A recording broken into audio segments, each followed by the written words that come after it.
mesdames, mesdemoiselles, messieurs. Il y a quelques dames, ça fait plaisir. Dans un sommet aussi important que celui de Cannes aujourd'hui, Transport et Logistique Meetings 2019. Merci d'être venu aussitôt et à l'heure pour la conférence inaugurale consacrée à l'innovation logistique. Alors, je vais me présenter en 2 secondes. Je m'appelle Franck Journeau, je dirige un cabinet qui s'appelle Neo26, spécialisé en e-logistique. Et aujourd'hui, j'ai eu la chance d'avoir été choisi par l'organisation, par WiiU, pour organiser l'intégralité des donc 3 conférences, 3 thèmes, l'innovation, la logistique urbaine, et entre les deux, un duel que je vais animer entre 2 patrons de 2 entreprises concurrentes. Je vous encourage à venir, c'est ce soir aussi, qui vont s'affronter sur 5 thèmes, à l'image du 2e tour des élections présidentielles. Donc l'un et l'autre face à face sur cette scène, et je vais un peu les challenger, et ils vont nous raconter un peu comment ils fonctionnent, comment ils vont nous montrer qu'ils sont les meilleurs. Aujourd'hui, je n'ai invité que les meilleurs. Vous êtes le 4e invité, et 3 personnalités qui ont eu la gentillesse de m'accompagner sur cette conférence pour parler d'innovation logistique. Je vais attendre que tout le monde s'assoie. On va voir pas mal de vidéos. Pourquoi ? Parce que tout ce qui relève de l'innovation, ce n'est pas illustré, c'est trop théorique. Et j'aimerais que vous ouvriez grand les yeux et les oreilles pour voir ce qui se passe aujourd'hui, que ce soit en théorie ou en pratique, dans vos entrepôts, chez vous, chez les transporteurs, en matière de préparation de commandes, emballage et autres. Et donc, je vous remercie de bien vouloir regarder ce qui se passe en Asie. Chez JD.com, on va monter le son, s'il vous plaît. Alexandre. Plus fort. J'ai 2 minutes 44 secondes pour vous dire que JD.com, c'est la 2e plateforme chinoise, juste derrière Alibaba. Chiffre d'affaires 55 milliards d'euros, en croissance de 40%. C'est uniquement du e-commerce, 300 millions de clients actifs. JD.com fonctionne un peu comme Amazon en vendant des produits, mais dont il est propriétaire. Ce n'est pas une marketplace. Tout ce que vous voyez ici, c'est l'illustration de ce qui se passe ou de ce qui va se passer dans sa logistique. Je ne vous cache pas, tout ce que vous voyez n'est pas réel. Il y a une partie en images digitalisée, mais on va en parler après. Ce que je vais vous montrer, c'est que derrière tout ça, l'adjectif qui correspond le mieux à l'innovation logistique, c'est l'adjectif indissociable. On ne parlera plus demain de logistique sans parler d'innovation. On ne parlera plus d'innovation dans la supply chain sans parler de logistique. Ce que vous voyez là, c'est la préparation de commande d'un particulier qui a acheté un téléphone portable. Et quelques secondes après, la commande est préparée par les outils et les machines mises en place dans les entrepôts. Alors les innovations, elles sont identifiables. Ce qu'on va voir demain, moi j'ai repéré 5 tendances. 5 tendances, la première c'est l'IoT, ou l'Internet des objets connectés ou intelligents. On va les utiliser pour localiser des articles, des containers, surveiller la température d'un entrepôt pour des produits sensibles ou autres, ou gérer la livraison de commandes. La deuxième, et vous le voyez aussi, ce sont des solutions de stockage automatisé, de stockage et de préparation de commandes automatisées. L'humain prend du recul par rapport à ces sujets et va être réaffecté sur d'autres tâches. Les machines, la technologie, les algorithmes vont prendre le dessus. Et c'est comme ça que ça va se passer. De la même façon, vous aurez aussi des solutions d'emballage. Vous l'avez vu il y a quelques instants, on va le voir de façon très concrète avec Exotech tout à l'heure. Et Quadient, qui vont apporter plus de précision, plus de rapidité, moins de gaspillage. C'est dans l'air du temps, moins d'éléments de calage. 4e innovation, on en parle beaucoup, ce sont les drones. Les drones, alors Amazon communique beaucoup sur les drones de livraison, ça ne va pas se passer comme ça. On ne pourra pas voler dans le ciel pour livrer une commande. En revanche, l'application et les applicatifs des drones vont principalement concerner les entrepôts. On va faire des inventaires grâce à des drones. Ce n'est plus la peine de faire monter dans des étages une personne avec tout ce que ça représente comme danger juste pour aller compter des éléments. Ce sont les drones qui vont monter et descendre et compter à la place des humains. 5e élément d'innovation, la réalité augmentée. La réalité augmentée, vous savez, ce sont les petites lunettes qu'on va porter et qui vont donner une image supplémentaire à ce que vous voyez pour apporter soit des images, soit des chiffres, soit une nouvelle représentation pour limiter les erreurs de préparation de commande, former des nouveaux entrants, visualiser la conception d'un entrepôt. Voilà.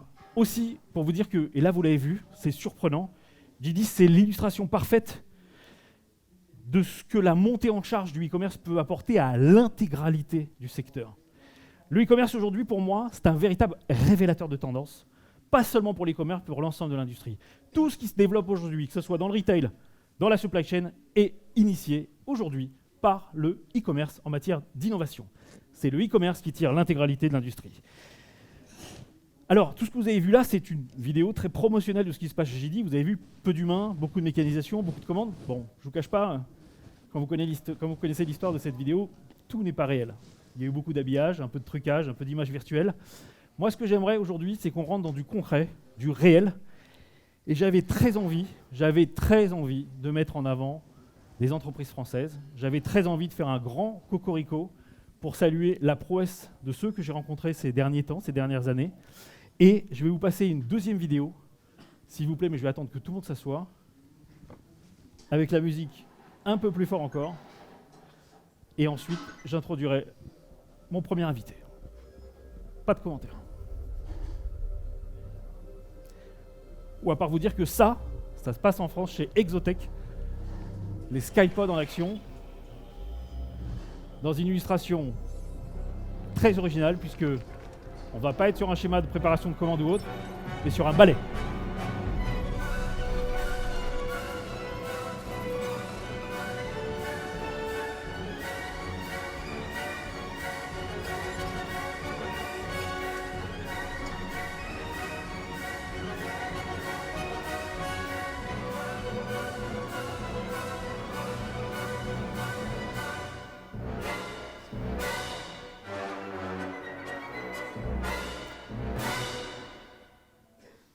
Mesdames et messieurs, je vous remercie d'accueillir Gilles Bollard, Sales Director d'Exotech, qui nous a fait le plaisir d'arriver parmi nous.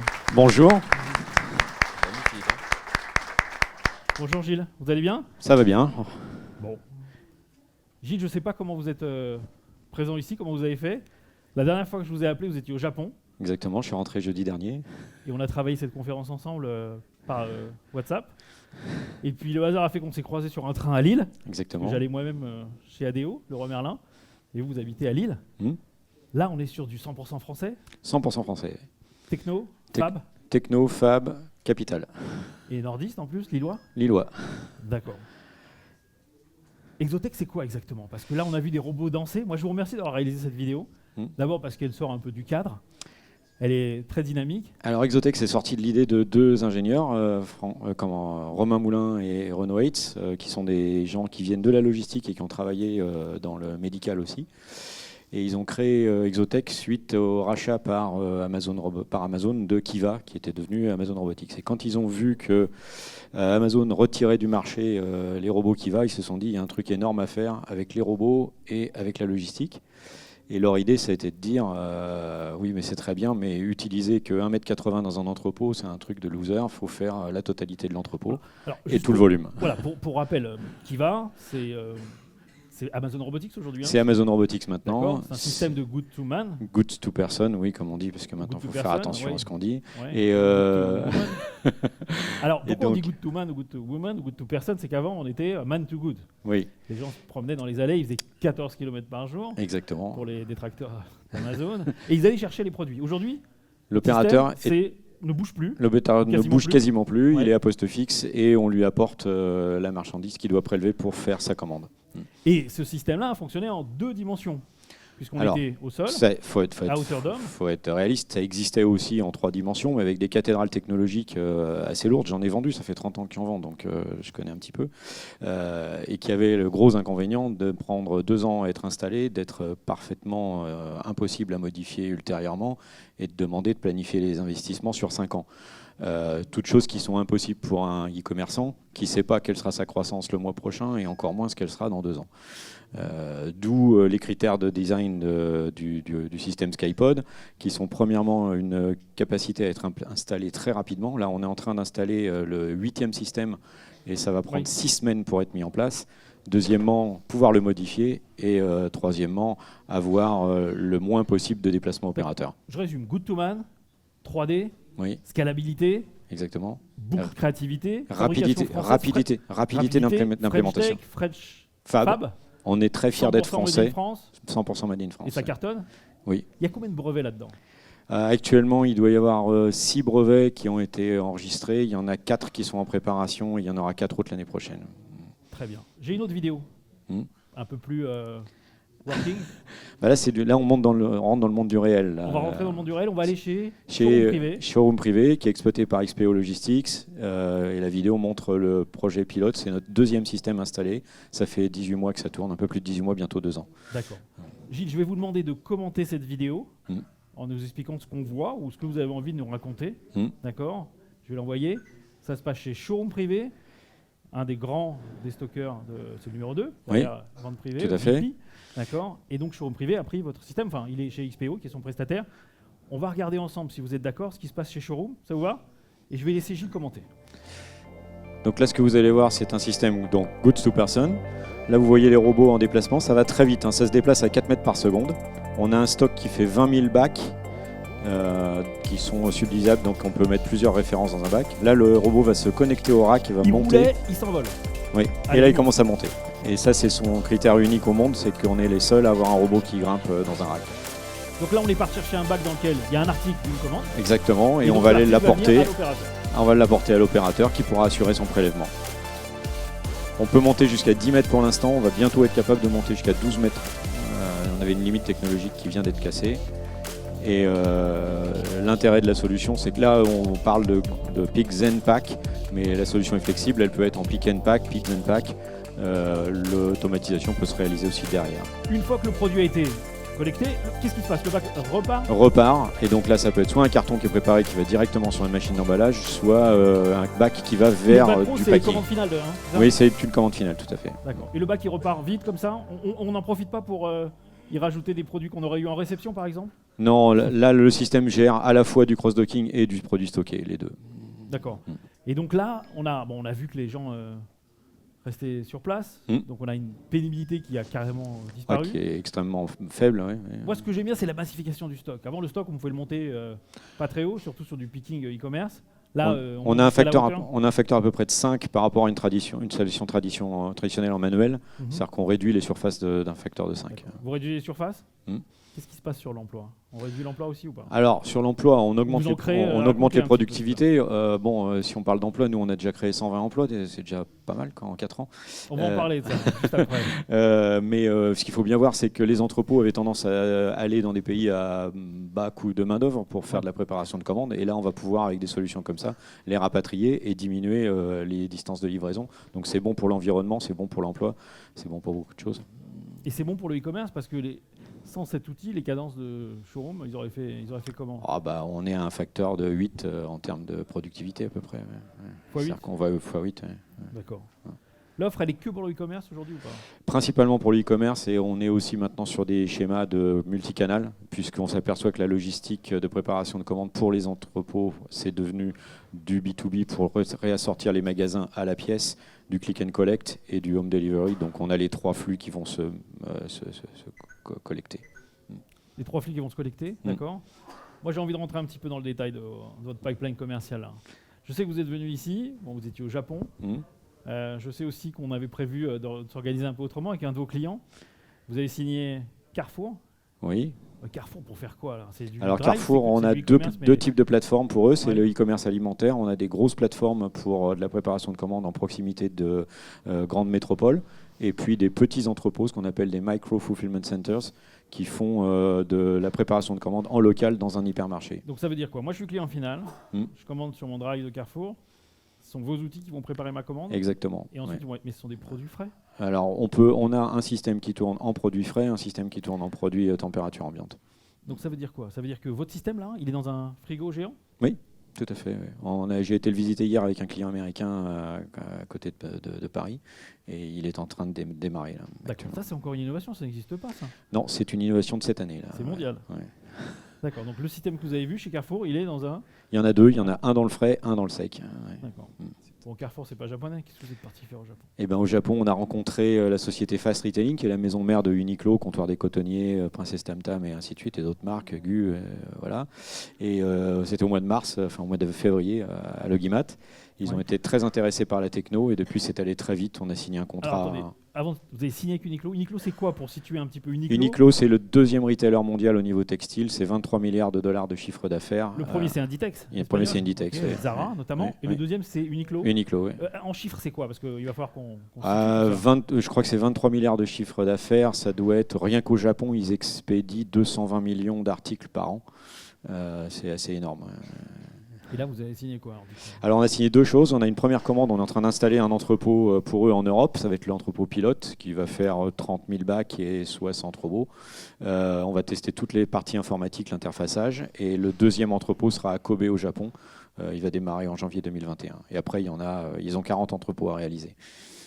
40 entrepôts sur l'Asie? Sur l'Asie, principalement sur l'Asie, sur les États-Unis et sur l'Europe. C'est assez fou.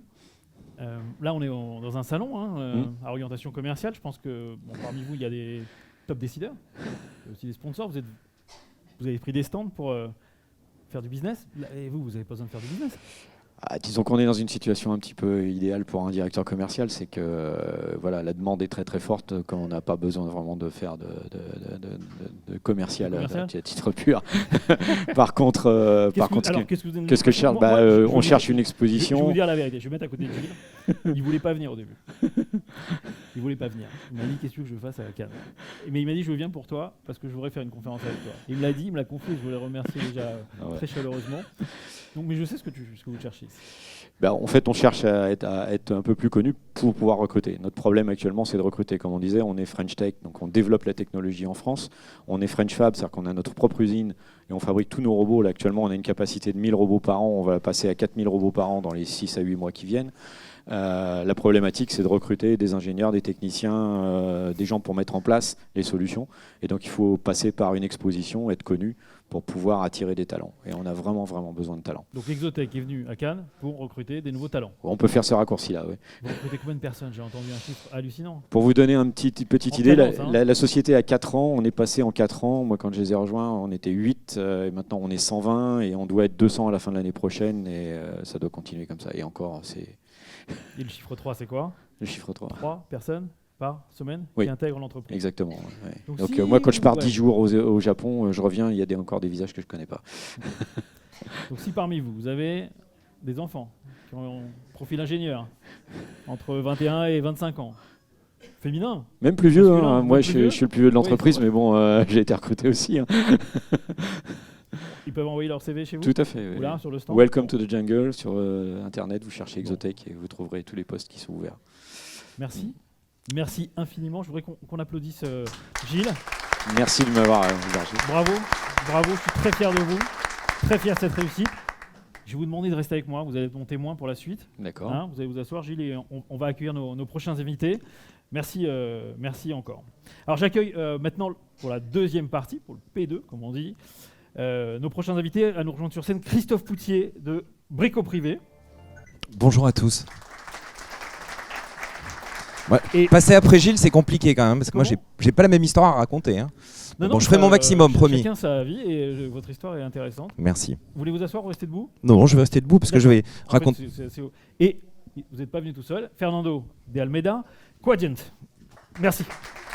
Merci de nous Bonjour à rejoindre. tous. Christophe, merci d'avoir accepté aussi cette invitation. Vous êtes le directeur des opérations chez Brico Privé depuis un peu moins de 2 ans. 1 an. 1 an et demi? 12 mois, je suis arrivé exactement il y a 12 mois. Ouais. Bon, bon anniversaire. Merci. Vrai expert de la logistique, de la e-logistique, on s'est connus ailleurs. Oui. Vous étiez... j'ai fait Pixmania, j'ai fait Bazar Chic, groupe GL, et je suis arrivé il y a 1 an à Toulouse. Dans le sud. Chez Brico Privé. Chez Brico Privé. Changement de vie, changement d'entreprise. Changement de vie, oui, parce que quand on a vécu 20 ans à Paris, qu'on arrive à Toulouse, c'est bien.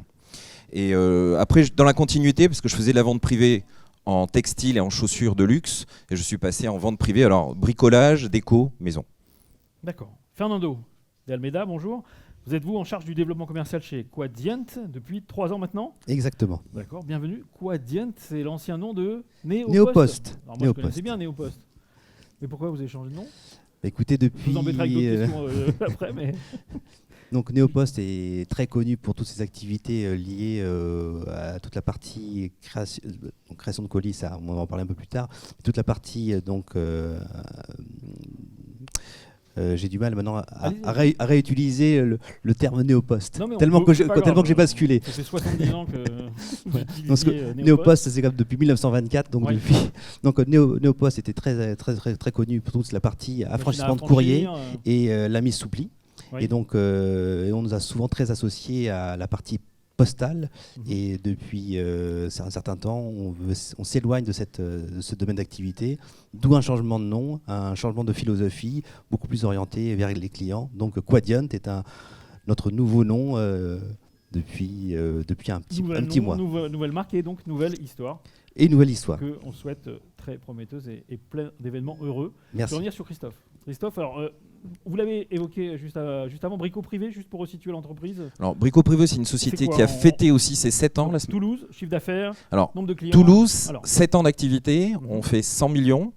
On est un e-commerçant rentable depuis la première année, premier mois. Mhm. On fait, donc je vous ai dit, du bricolage orienté B2C, à 95%.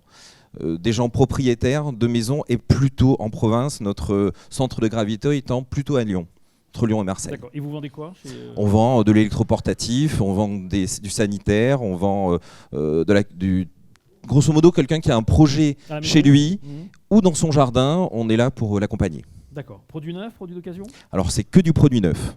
Pas de marketplace pour l'instant. Alors on a démarré la marketplace cette année. Oui. Aujourd'hui c'est 15% de notre activité. C'est du complémentaire. On cherche.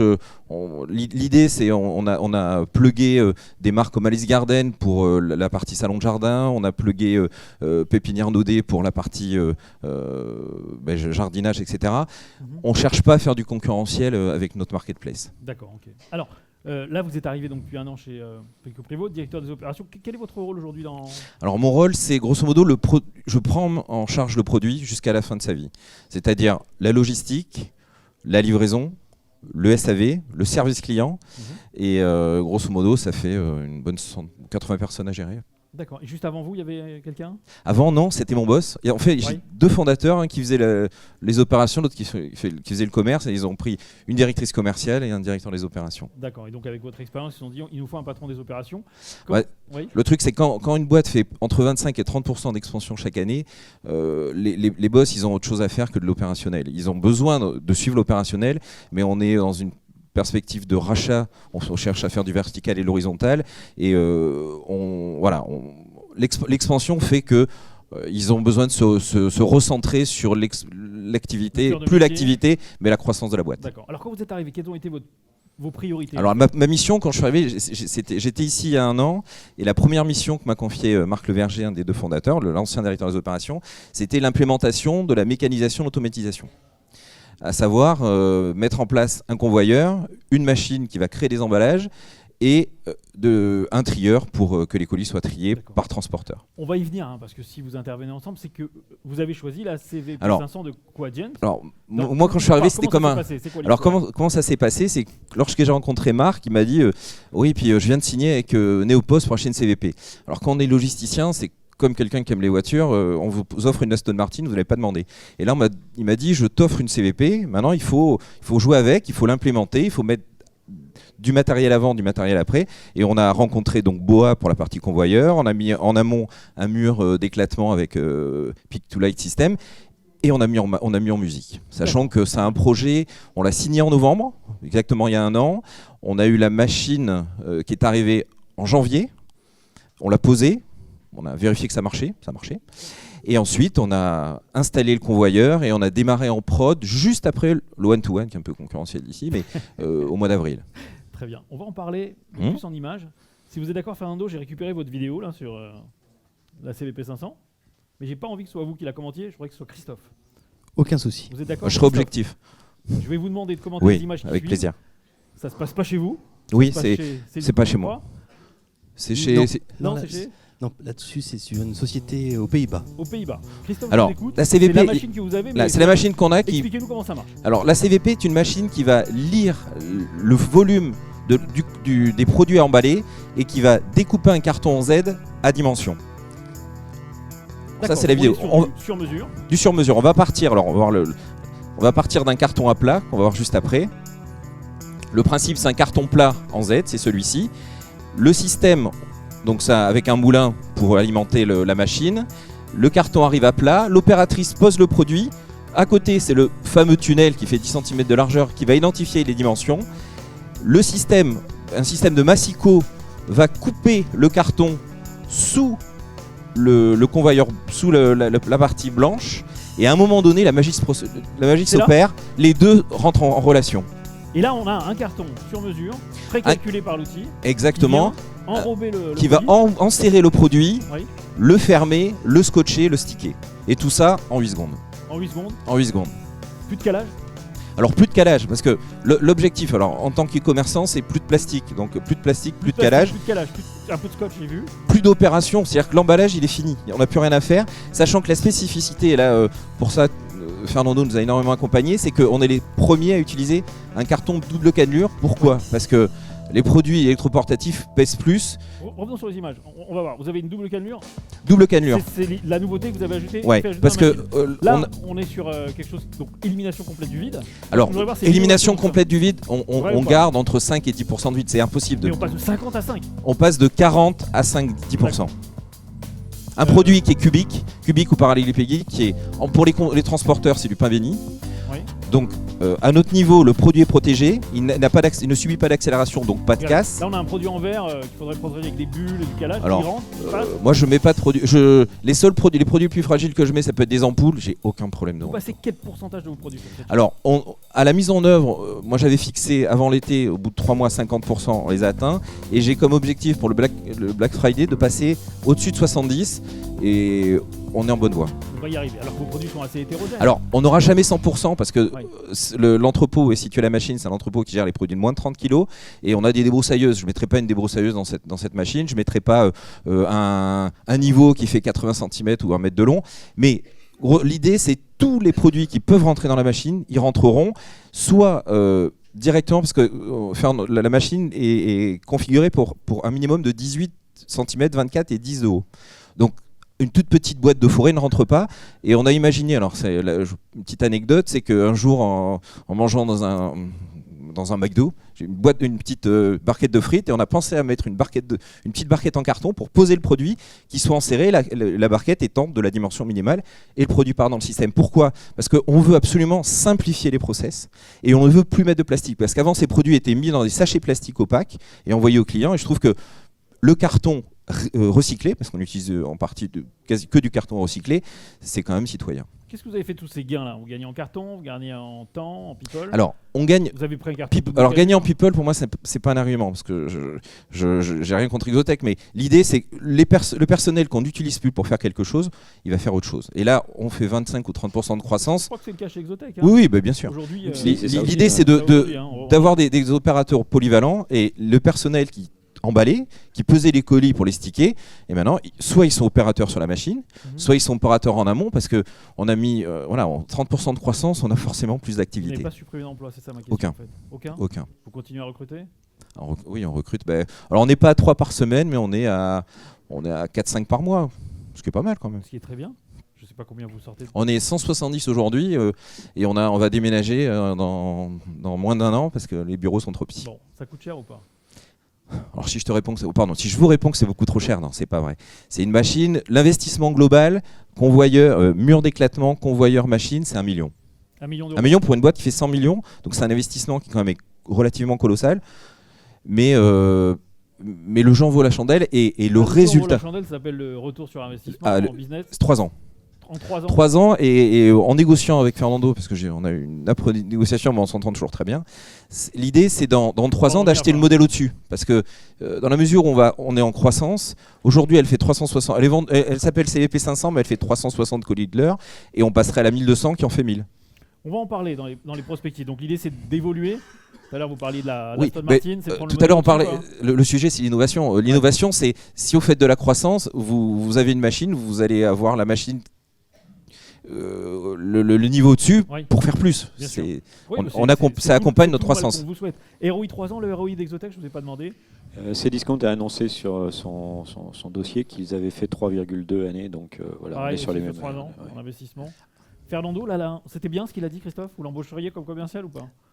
Excellent. Excellent. Excellent. D'accord. Qu'est-ce que vous pourriez rajouter pour être plus précis. Ce que je pourrais rajouter, c'est que on a continué à évoluer. Et je dirais qu'aujourd'hui, nos clients, ils nous ont dit très bien, la CVP 500, c'est une superbe bécane.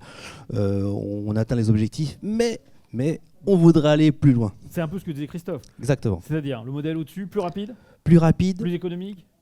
plus d'économie au niveau des processus, d'une façon générale, et de pouvoir encore réduire encore plus le vide. Et pour ça, alors je ne ferai pas de la pub, même si la société ex-Neopost et Candian aujourd'hui, ils nous accompagnent depuis le début parce qu'on est le seul client CVP à avoir de la double cannelure.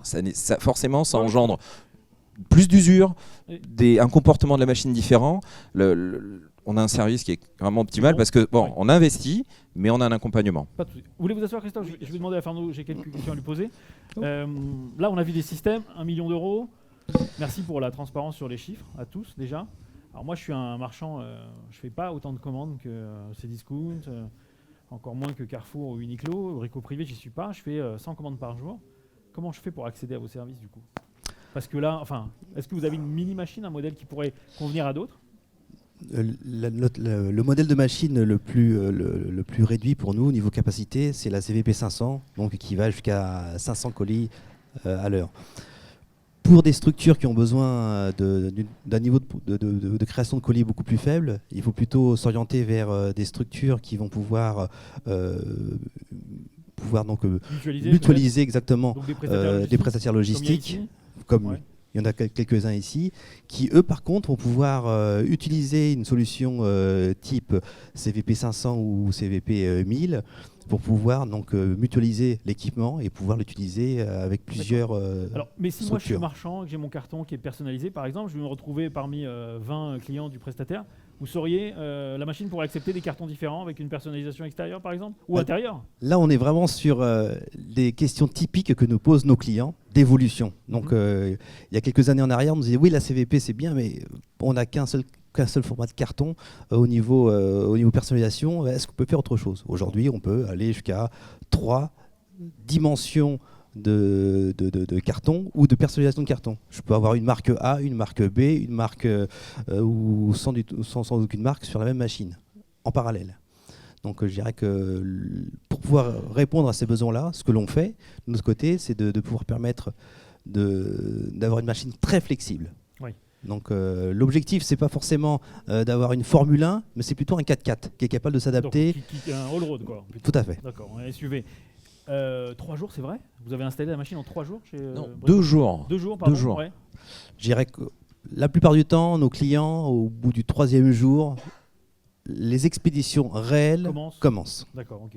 Donc c'est ce qu'on fait en moyenne. Très bien, pas de souci. Vous êtes venu chercher quoi au salon? Puis après, je vais vous demander de vous rasseoir à Fernando. Je dirais que nous, on continue à... comme vous avez pu voir maintenant, notre nouveau nom est Quadient. Donc aussi un petit peu commencer à communiquer sur ce nouveau nom. Voilà.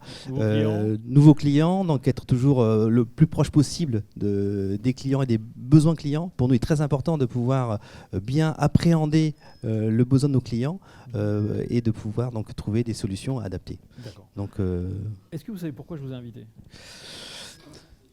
Je dirais... je pense qu'on a une solution qui est intéressante, assez innovante, et on continue à avoir d'autres innovations et peut-être même pas. C'est pas pour ça, du tout. Je vais vous dire pourquoi. Je suis pas là pour faire la promotion des prestataires, je suis là pour faire la promotion de ce qui va devenir demain le standard du e-commerce et de la logistique. J'étais 2 semaines auparavant, avec certains d'entre vous, je reconnais qui étaient là, dans l'économie du vide. Sachez que dans les cartons qui sont transportés dans le e-commerce, vous avez 55% de vide, ce qui est extrêmement destructeur pour la planète. Pourquoi? Parce que lorsque vous recevez, j'imagine que vous êtes tous clients de sites e-marchands, la première chose commune à toutes les commandes que vous passez, c'est l'air qui est dans les colis. Et aujourd'hui, c'est très énervant déjà en termes d'expérience client. Sachez qu'un camion qui pourrait contenir 1000 colis, du coup, n'en contient que 500. Et donc, il y a 2 fois plus de camions qui roulent aujourd'hui pour livrer le e-commerce qu'il ne devrait y en avoir.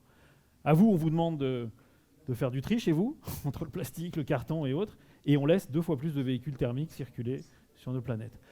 J'ai une enquête d'un prestataire qui dit que si on éliminait le vide dans le carton, c'est à peu près l'intégralité de la consommation en CO2 de la Belgique qui serait économisé et qui nous permettrait de respirer mieux. Donc, moi, je vous ai invité parce que votre innovation, elle s'inscrit dans l'air du temps et elle permet demain de travailler mieux avec les transporteurs, avec les clients, moins de gaspillage et moins de véhicules sur la route. Ça, c'était ma première idée. Ensuite, je trouve ça extraordinaire et je vous encourage et j'aimerais que vous réussissiez votre mission et donc c'est tout ce que je vous souhaite. Voilà. Merci beaucoup. Je vous remercie. J'aimerais qu'on remercie Fernando pour son intervention.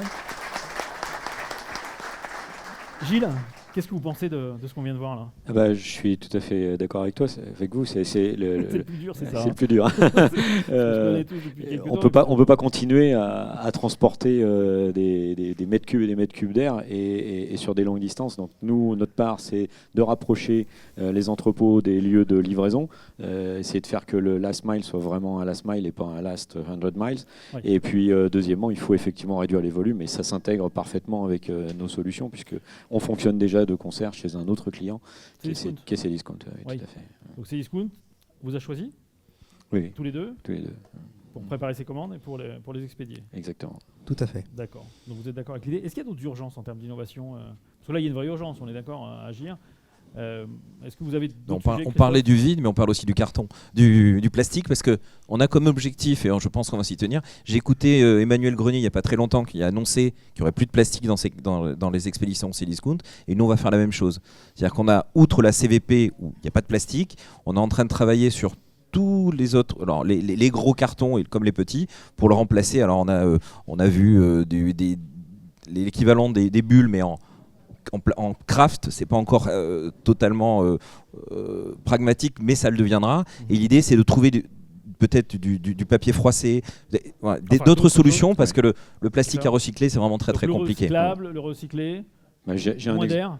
J'ai un exemple, on vient de signer la semaine dernière, en plus de ce que j'ai annoncé, mais je n'ai pas le droit de dire le nom du client, un gros dossier où on va faire du multicanal. On est intégrateur de système sur ce dossier-là, donc on va faire la totalité depuis la réception jusqu'aux expés.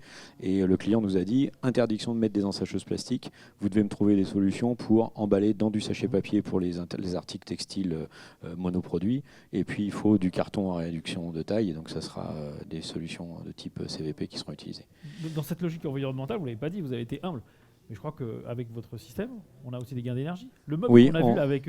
en fait, si vous comparez avec une solution classique type mini-load shuttle, on est à 10% de la consommation des anciennes solutions. C'est-à-dire qu'on divise par 10 la consommation électrique. Ouais. On divise par 10 la consommation électrique par rapport aux systèmes de convoyeurs et autres. Exactement. Je crois que tout Alors, qu'on a vu, il n'est même pas électrifié.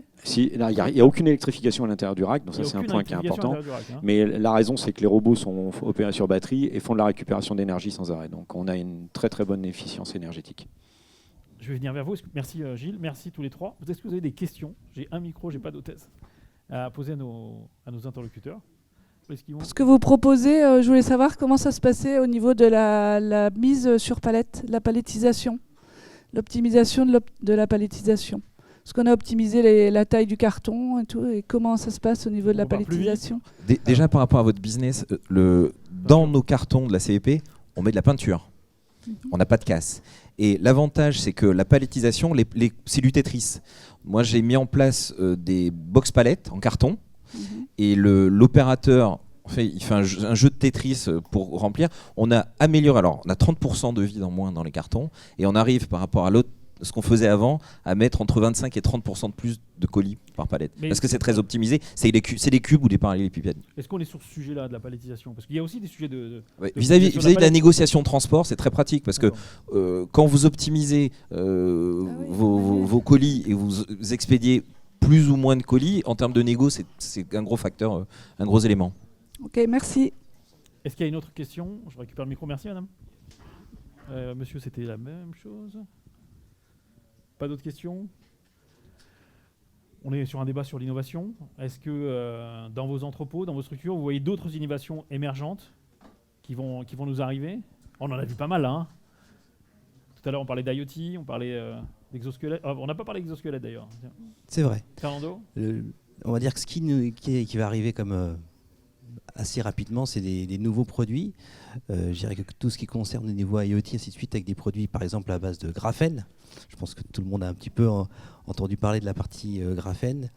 Pour un rappel, le graphène, qu'est-ce que c'est? C'est aujourd'hui le matériau le plus dur, la résistance la plus importante une meilleure résistance à la chaleur, qui est conducteur et qui nous permettra très récemment, dans très peu de temps, de pouvoir avoir des produits RFID de nouvelle génération, stockage d'énergie, par exemple pour la partie robot.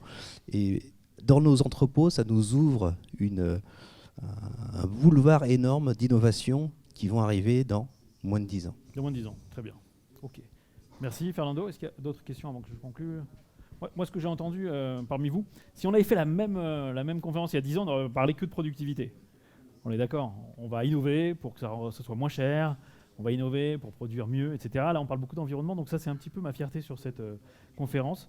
Il y a 10 ans, on aurait parlé WMS, je pense. On aurait aussi parlé de WMS, on aurait parlé informatique, on aurait parlé de plein de sujets. On parle d'environnement aujourd'hui parce que je pense que c'est un des cœurs des sujets qui vont nous aider à progresser. Et le vrai progrès, il sera quand on aura résolu toutes ces questions-là. Juste un petit rappel. Nos amis de Cdiscount ont estimé que ce n'est pas que la CVP, mais tout au niveau processus, c'est 10 millions de kilomètres par an en moins sur les routes au niveau de la partie transport. Ce qui n'est pas négligeable. Ce qui n'est pas négligeable, c'est tout normal, le mal qu'on leur souhaite. Merci, je voulais vous remercier d'avoir été aussi nombreux et nombreuses à venir à cette conférence matinale. Il est 11h dans 5 minutes, on aura tenu le timing. Voilà, je vous souhaite pour ces 3 jours d'excellents rendez-vous business, d'excellents rendez-vous tout court. Il y a aussi des soirées qui vont ponctuer ces 3 jours. Je vous remercie infiniment d'être venu à cette intervention. J'espère que ça vous a apporté beaucoup de choses avec beaucoup de contenu. Et je vous dis à la prochaine, ce soir, et demain encore, et ces 3 jours ici. Merci à tous. À Brasiliens. Merci.